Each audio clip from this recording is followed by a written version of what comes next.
Hello guys, this is Neha Sharma and आज मैं अपनी इनऑर्गेनिक की क्लास में ग्रुप 15 के ट्रेंड्स को डिस्कस करने वाली हूँ। एंड इफ़ यू वांट कि आपको भी ट्रिक्स पता चले, अगर आप भी चाहते हो कि आप भी नीट 2021 में या नीट 22 में फुल ऑन स्कोर करें इनऑर्गेनिक में, सो इस वीडियो को ज़रूर देखें। So guys, let's get started. सबसे पहली अगर हम बात करें तो यहाँ लिखा है कोवेलेंट रेडियस। सो हमें पता है covalent radius down the group जाने पे क्या होता है, इंक्रीज करता है। लेकिन अगर हम यहाँ पे आयनिक रेडियस की बात करेंगे तो आयनिक रेडियस का ट्रेंड्स कुछ अटपटा सा है। आप देख सकते हैं ये जो है, ये देखो, ये जो एनसीईआरटी का टेबल है इसमें दोनों दिए, बट हम यही वाला पढ़ते हैं, कोवेलेंट रेडियस ही पढ़ के रह जाते हैं। आयनिक रेडियस पे बहुत कम लोग ध्यान देते हैं। एंड ये ऐसे माइनर से टॉपिक्स होते हैं, ऐसी माइनर सी चीज़ें होती हैं जो आपको रैंक इम्प्रूव करने में हेल्प करती है। ठीक है, सो इसको ध्यान से देखेंगे तो देखो, सबसे पहले हम क्या करते हैं, ग्रुप 15 के ट्रिक्स बताती हूँ। देखो,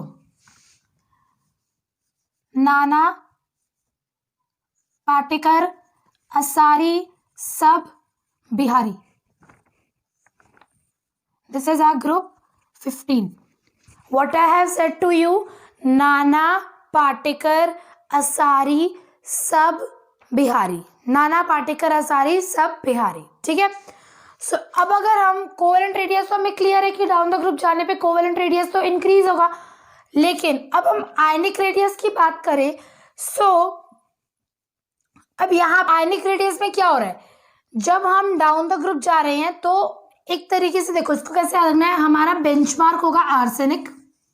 ठीक है, सो हम ऐसे करके जा रहे हैं तो यहाँ से यहाँ जा रहे हैं तो क्या हो रहा है, इंक्रीमेंट हो रहा है।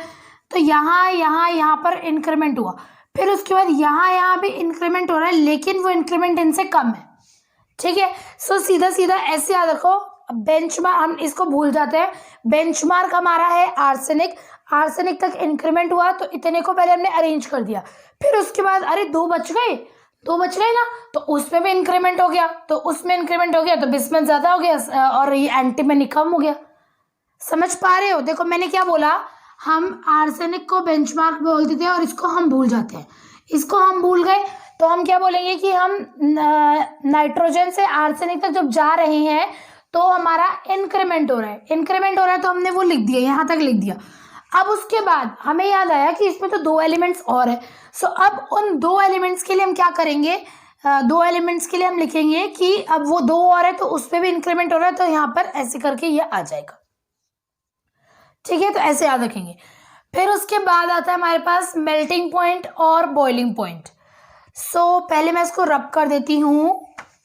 मेल्टिंग पॉइंट और बॉइलिंग पॉइंट की जब बात करेंगे तो उसमें हम सबसे पहले देखेंगे बॉइलिंग पॉइंट को। ठीक है, तो boiling point down the group आने पे क्या हो रहा है, इंक्रीज कर रहा है। हमने 13 और 14 ग्रुप में देखा था कि जो बॉइलिंग पॉइंट है वो डाउन द ग्रुप डिक्रीज कर रहा था, लेकिन ग्रुप 15 में जो बॉइलिंग पॉइंट है वो डाउन द ग्रुप क्या हो रहा है, इंक्रीज हो रहा है। तो देखो, नाना, पाटेकर, असारी, अब इन दोनों में चेंज आ गया।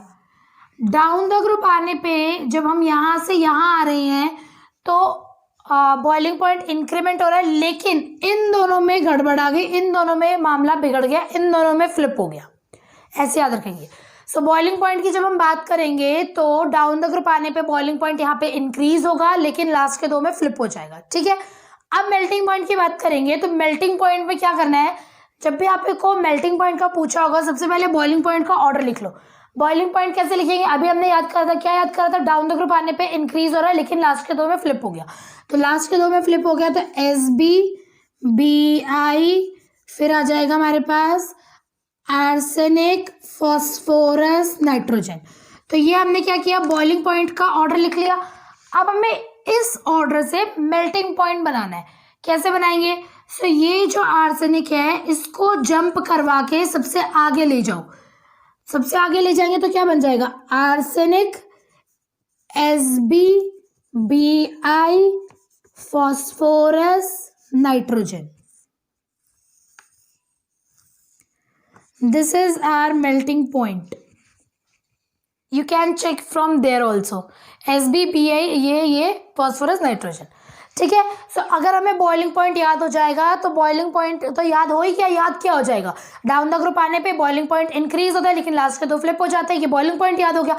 अब मेल्टिंग पॉइंट के लिए ये याद रखेंगे कि जो बॉइलिंग पॉइंट का ऑर्डर है वही रहेगा लेकिन आर्सेनिक जो है वो सबसे आगे जंप करके आ जाएगा। ठीक है, हम इलेक्ट्रोनेगेटिविटी की बात करेंगे तो इलेक्ट्रोनेगेटिविटी डाउन द ग्रुप आने पे डिक्रीज करेगी लेकिन जो लास्ट के 2 हैं यानी कि बिस्मथ और एंटीमनी, वो दोनों की इलेक्ट्रोनेगेटिविटी इक्वल हो जाएगी। यही दिया है, डाउन द ग्रुप डिक्रीज हो रहा है लेकिन इन दोनों की क्या हो गई, इक्वल हो गई।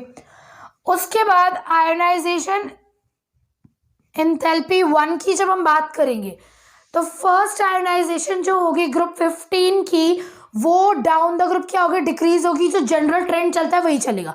लेकिन जब हम सेकेंड और थर्ड आयोनाइजेशन की बात करेंगे, पहली चीज सेकेंड और थर्ड आयोनाइजेशन एंथैल्पी ग्रुप 15 की इक्वल है। ठीक है, मतलब ऑर्डर इक्वल है, वैल्यूज इक्वल नहीं है, ऑर्डर जो उनके लिए वो सेम है, इक्वल है। सो अब क्या होगा, सेकेंड और थर्ड आयोनाइजेशन के लिए down the group ionisation enthalpy decrease करेगी लेकिन अगेन लास्ट के 2 में फ्लिप आ जाएगा। ये देखो यहाँ लास्ट के 2 में फ्लिप आ गया। ठीक है, तो ये क्या हुई, डिक्रीज हुई लेकिन लास्ट के 2 में फ्लिप आ गया। समझ आया? चलो अब मूविंग टू नेक्स्ट, अब नेक्स्ट देख लेते हैं, करेंगे मेल्टिंग पॉइंट और boiling point of hydrides of group 15। Group 15 के जो हाइड्राइड्स हैं उनके मेल्टिंग पॉइंट और बॉइलिंग पॉइंट के ऑर्डर्स की बात करेंगे।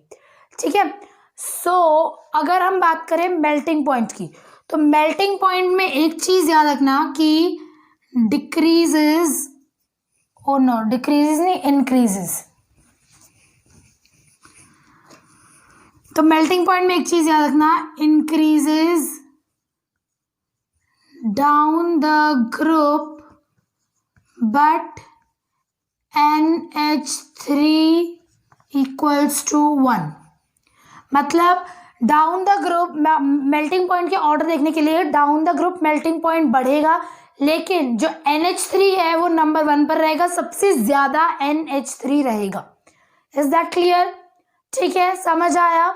अब देखो, अब अगर बॉइलिंग पॉइंट की बात करेंगे तो ये भी increases down the group but NH3 is equals to 3। मतलब बॉइलिंग पॉइंट भी डाउन द ग्रुप आने पे इंक्रीज करेगा लेकिन जो NH3 है वो थर्ड नंबर पर आएगा। 1 2 3 थर्ड नंबर पर आ गया तो NH3 थर्ड नंबर पर आएगा। बाकी देखा जाए तो ये क्या हो रहा है, डाउन द ग्रुप इंक्रीज हो रहा है। ठीक है, फिर रिड्यूसिंग कैरेक्टर जो होगा वो डाउन द ग्रुप आने पे क्या होगा, इंक्रीज करेगा। स्टेबिलिटी और बेसिसिटी डाउन द ग्रुप आने पे डिक्रीज करेंगी। ठीक है, तो ये दोनों वही दिए, सिंपल है। अब ये वाले जो है ये इंपॉर्टेंट है, ये पीएच वैल्यूज की, पीएच वैल्यू पर डिपेंड कर रहा है, मतलब एक्सपेरिमेंटल ऑर्डर है, ये एक्सपेरिमेंट करके ऐसा देखा गया है।